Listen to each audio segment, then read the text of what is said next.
My beef with choice feminism starts at the time of the Egyptians, of the ancient Egyptians. It starts at the time of Cleopatra. It starts at the time of Mesopotamia. It starts at the time of Lucy. Do you guys remember like that first human skeleton that was ever found, and they named her Lucy? That is when my beef began. I have talked ad nauseum, given my criticisms, mostly writing, mostly on my Substack, about choice feminism. And there's so many angles in which I can like kind of start beginning this issue. I want to give you like, not my thesis statement, but like my fundamental problem.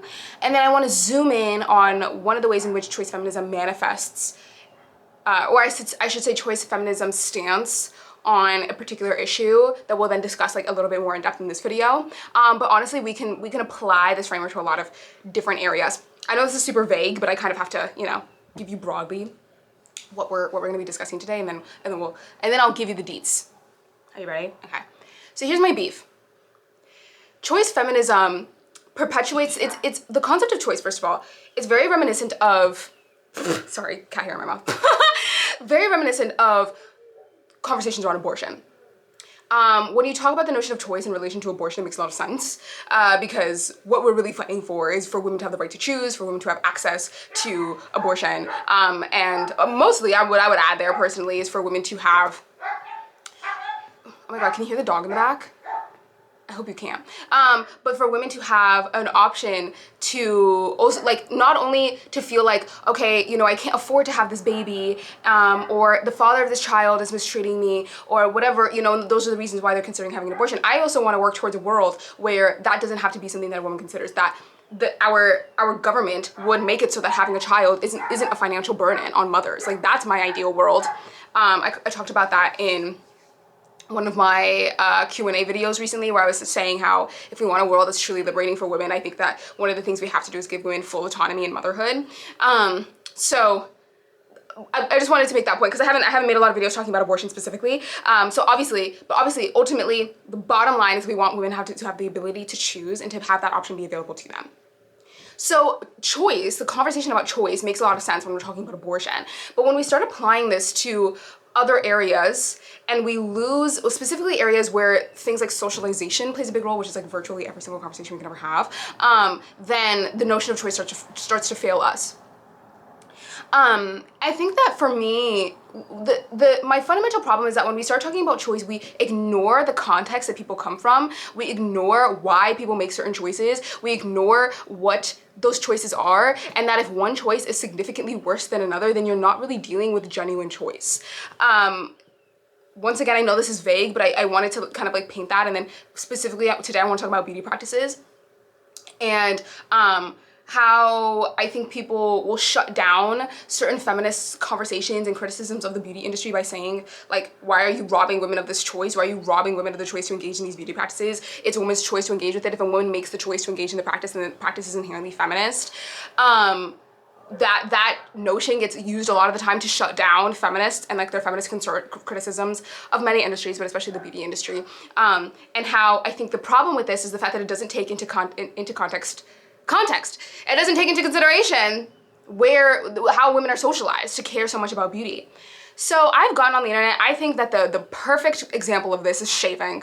Okay, I've gone online. I've talked about shaving. I've talked about my gripe with this women being told that they need to remove their body hair. That it's more hygienic. It's more feminine. It's more attractive. It's makes you cleaner as a woman. It's an act of self-care, which is also something that eternally pisses me off, to remove your body hair. And I'll say that, and I say there isn't anything feminist about removing your body hair. And I have a lot of women who are always like, well, it's my sensory issues, and those are the reasons why I remove my body hair. And then I'm like, if it's sensory issues, why don't you shave your head and remove your eyebrows and your eyelashes? Like, this doesn't make sense to me. But I'm, giving whatever my criticism of body hair, and then I'm getting this idea of like, well, it's my personal choice. It's my choice. Me shopping from this razor company, this Gillette commercial that has these feminist slogans in the video. This is feminism. This is feminism because I, as a woman, am making the choice to remove my body hair and to engage in this practice of shaving. And it's not considering that all of the narratives that are sold to us around shaving, right? I recently made a TikTok where I was talking about how I was really excited to start shaving, and like I think I shaved the first time maybe in the 6th grade. I was really excited. My sister's 9 years older than me, and I knew my sister shaved, and she had like all of her own like shaving materials or whatever, and it made me feel feminine. It made me feel mature. It made me feel adult. It made me feel pretty. You know, I was in middle school now, and I could see the 8th graders who obviously feel like they're like the oldest people ever, and they're so cool and whatever, and they're shaving, and you're consuming all of these social narratives surrounding body hair and body hair removal, and what does it mean to have body hair present on you as a woman. I would have, you know, my mother got to the point, because I shaved a lot, like in middle school I shaved regularly, and then I stopped shaving once I got into feminism in high school, and it got to the point that my mother would pay me to shave, right? Because I was getting the very explicit narrative that this is gross, you look unkempt, you look dirty. That was very clear. And so if that's the narrative that I'm receiving, if I'm going to school and all of my friends are shaving and they're looking at me crazy if my body isn't shaved, then how is it truly a choice for me to sit there and decide to shave when the other option is social ostracization? It's being ostracized, it's being judged. How is that choice? And how is it liberating for me to go along with the narrative that we've always been taught that removing your body hair makes you more feminine, that women existing in their bodies in their natural state is gross and unkempt? How is not questioning that in any capacity conducive with the liberation of women? How does that work? But when you bring all of that up, you're looked at as being not a girl's girl. You're looked at as being problematic. You're looked at as getting in the way of women being able to have bodily autonomy and treat their body the way that they want to be able to treat it, and to give women the space to make that decision for themselves. That's what people say. At the end of the day, I'm one woman on the internet. I don't know you, you don't know me. I cannot make you shave your body or not shave your body. I've opened up about my own relationship with shaving. I'm actually shaving right now. I shave probably every couple of months. I've talked about it before, and I've been very open about the fact that I shave and I engage in certain beauty practices because of social pressure, because I want to just do the thing that's going to get me more acceptance and isn't going to rock the boat. It's not because I think I feel like it's the right thing to do, and it's not because I feel like I'm not trying to give any sort of feminist spin on it. You know, because I'm not saying that this is me exercising my bodily autonomy and this is some sort of feminist win that I shave my body. Like I'm not under any sort of spells to believe that. But you see how this notion of choice has come in to completely dilute the conversation. This also comes up in plastic surgery. I made a video recently talking about how plastic surgery harms the female body, and how plastic surgery exists to keep women to prevent women from being able to fully exist in their bodies, right? So I gave the example of, have you ever seen a woman with a BBL try to run? Especially if it's a woman who's had a lot of BBLs, it makes it very difficult to run. Meghan Trainor went viral not too long ago talking about how she got a lip filler. It wasn't a lip filler, it was a lip flip, and then it made it very painful for her to smile. Lip filler in general make it very difficult for you to move your mouth. Obviously, Botox filler makes it very difficult for you to move your face, for you to make certain expressions. A lot of plastic surgery ends up making it very difficult for women to be able to move through their bodies. It's kind of the concept of a corset. That same idea that we're preventing the female body from being able to fully move and fully express itself. Now in a bunch of other forms, with filler, with surgery, whatever. High heels are like also another like kind of like more superficial example. So when I was making this point, and then of course I got a lot of pushback in my comment section of people saying, you know, this is mean. Why are you pushing back on a woman's choice to do this? And I'm saying, why aren't we putting the choice in context? Why aren't you putting the choice in context? But here's my thing. Boiling everything down to choice and saying, well, if it's a woman's choice, if a woman makes a choice to do this, then it's feminist. That's a very, very convenient form of feminism for the patriarchy. If you are the patriarchy embodied in one man, right? And you are having to sit here and think about, how do I keep women engaging in these practices, in these industries, in a mindset that keeps them limited, that keeps them small, that keeps them shrinking, that keeps them insecure.